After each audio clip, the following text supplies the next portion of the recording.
Welcome to the podcast. If you'd like to listen to an ad-free version of this episode and all of our episodes, then search True Crime Today Premium Plus on Apple Podcasts and press subscribe. That's our premium channel where all of our ad-free and advanced episodes live, all in one place. True Crime Today Premium Plus. Search it on Apple Podcasts and press subscribe. Even try it for 3 days free. You're about to take a deep dive into one of the biggest true crime cases in the universe. Or, at least, on our part of the planet. From the Hidden Killers podcast and True Crime Today. All right, so today we are diving deep into one of hip-hop's biggest mysteries. Yeah, this is a big one. The murder of Tupac Shakur. It's a story that just won't quit. I mean, everyone knows his music, right? Everyone knows his legacy. For sure. But what we're doing today is really trying to figure out exactly what happened back in 1996. And honestly, looking at these sources you sent over, it paints a really, really interesting picture. It really does. And, you know, even if you think you know this whole story, right, there are some real twists and turns in here. Absolutely. It's fascinating how, after all these years, Tupac's case still is just captivating people. You know, I mean, it's just this story that's full of these larger-than-life personalities. Oh, yeah. And all these simmering tensions. Yeah. And obviously the tragedy of a life cut way too short. Exactly. So before we get too far, just to set the stage for everybody, Tupac was gunned down on September 7th, 1996. Las Vegas. In Las Vegas. After a Mike Tyson fight, if you can believe it. After Mike Tyson fight, yeah. And officially, it's unsolved. Officially. But one name always seems to come up. It seems like, yeah. Sean Diddy Combs. Mm-hmm. Now, before we go jumping to any conclusions, though, we really need to go back. We need to go back to an earlier incident. Something that might actually help explain everything that came after. You're talking about the Quad Studio shooting back in '94, right? Yeah, I mean, that's a big one. Huge, yeah. That's kind of a turning point in this story. Absolutely. So picture this, all right? 1994, New York City. Tupac gets shot. Like 5 times. 5 times in the lobby of Quad recording studios. But here's where things get really interesting. Diddy and Biggie Smalls were both also at that studio that very same night. At the studio. Yeah, so... I mean, people have been debating what their involvement was endlessly. Of course. But I mean, no matter what, that event right there, that planted some seeds. Seeds of distrust, you know, animosity. Yeah. And it only grew from there. It's true. And, you know, Tupac himself said later that nobody at the studio, not even Diddy, came to help him after he was shot, which, you know, understandably, you could see how that would make him feel like maybe they were involved. Right. And it wasn't just a theory to him. It became like a really personal thing. Oh, absolutely. And that played out, I mean, very publicly. Oh. After the Quad Studio shooting, his lyrics, they get really paranoid. Yeah. Like you can tell he's starting to believe that people in the industry are out to get him. Yeah, and I mean, we see it most explicitly in Hit 'Em Up, right? Oh, yeah. I mean, that track was explosive. Absolutely. He straight up calls out Diddy and Biggie, accuses them of setting him up. And, you know, for those who might not know, diss tracks back then, that was like musical warfare. Oh, yeah. It was raw, unfiltered, and it was meant to inflict damage. Yeah. And Hit 'Em Up did exactly that. It took that rivalry between East Coast and West Coast rap scenes to a whole other level. Absolutely. Like this wasn't just music anymore. Yeah. It felt dangerous. Right. And I mean, you can see why, right? If you're in that position, you believe your life is in danger, you're going to lash out, right? You're going to, words have power. And I think in this case, they probably had real world consequences. So we've got this, like this powder keg, right? This rivalry, paranoia, accusations flying back and forth. Yeah. And then 2 years later, Vegas. Tupac's in town for the Mike Tyson fight. He's leaving with Suge Knight, and that's when it happens. Right. And this is where things get, I don't know, like even more complicated. Oh, yeah. One of the sources you shared, it's a book by a crime scene investigator who was actually there that night, Cheryl McCollum. And she brings up this point that investigators have been kind of wrestling with for years. Okay, what did she find so weird about that night? So she was really struck by the fact that, I mean, Tupac was the only one hit. You've got Suge Knight right there, notorious, right? Yeah. And their whole entourage. And then, like, there were reports of maybe even 40 people with Diddy's group at that fight. Wow. And yet Tupac's the only one shot.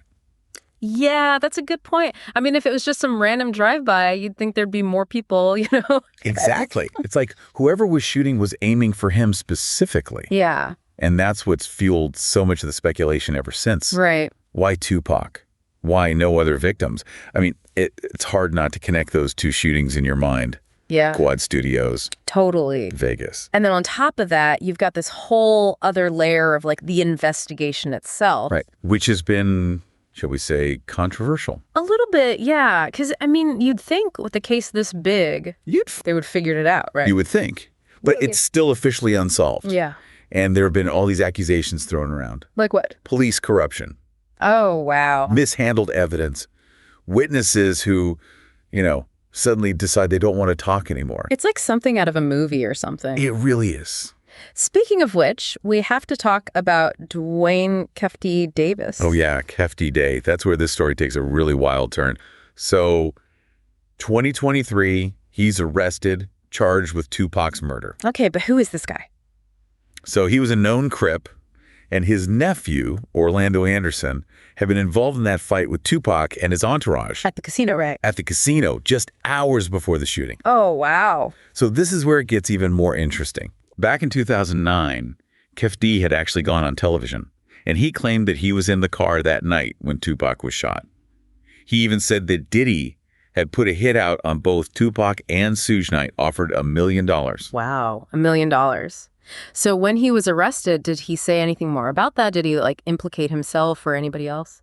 So at the time of the arrest, he didn't actually name any names, but obviously those old statements about Diddy offering the money, they came back up. Right. Add a whole other layer to the conspiracy theories. Right.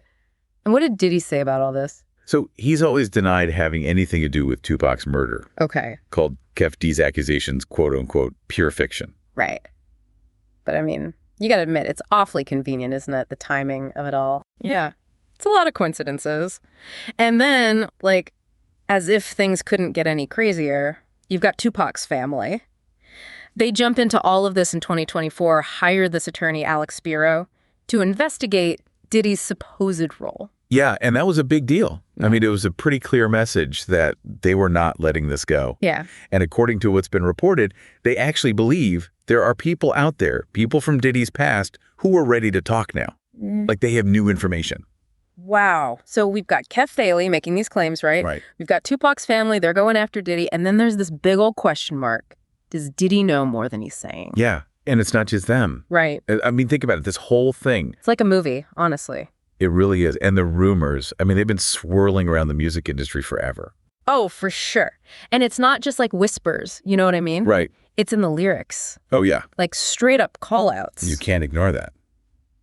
I mean, even Eminem in Killshot, Fuel, he seems to be saying pretty clearly that Diddy's involved. Right. Now, we know Eminem, he's got a flair for the dramatic. Yeah. But still, it makes you wonder. It does. If these rumors are sticking around this long among people who were actually there. Right. In the thick of it. Yeah, it makes you think. And then you add in the fact that Diddy's had all these other legal issues. Right. I mean, we don't have to get into all that. Yeah. But it definitely hasn't helped the rumors, right? It keeps it all going. Exactly. And, at the heart of all this, almost 30 years later. Can you believe it? 30 years? I know. Tupac's family, his fans. The fans never forgot. They just want answers. And maybe some of the people who were actually involved, they want answers too. Possible, right. To finally put it to rest. So what do you think? What really happened? Was it this East Coast, West Coast thing? Was it a hit? Did somebody put Diddy up to it? Or was Tupac just in the wrong place at the wrong time? I don't know. It's so messy. It really is. The evidence is all over the place. Everybody's got a theory. I mean, the truth is out there, but who knows if we'll ever really find it. It's a story that just won't go away. And I think that says a lot about Tupac, Absolutely. His life, his music, it meant something to people. It still does. And as long as that's true, the mystery is going to stay with us. In a world where the darkest secrets lie just beneath the surface. They said it was an accident, but the evidence says otherwise. Where hidden killers roam, unnoticed, in the shadows. I think you would definitely be looking at a blend of toxic, very bad narcissistic personality traits, and they will be vengeful and possibly resort to violence. Join Tony Bruschi as he uncovers the truth behind the most chilling cases. They said it was an accident, but the evidence clearly says otherwise. Each episode, we dig deep into the minds of those who commit the unthinkable. To your point on narcissism, he thinks in his own mind how witty he is. Yeah. But he lost that jury. I was done with him in 2 minutes. From unsolved mysteries to infamous crimes. Geez, you've just talked about how you've taught yourself how to do everything under the sun.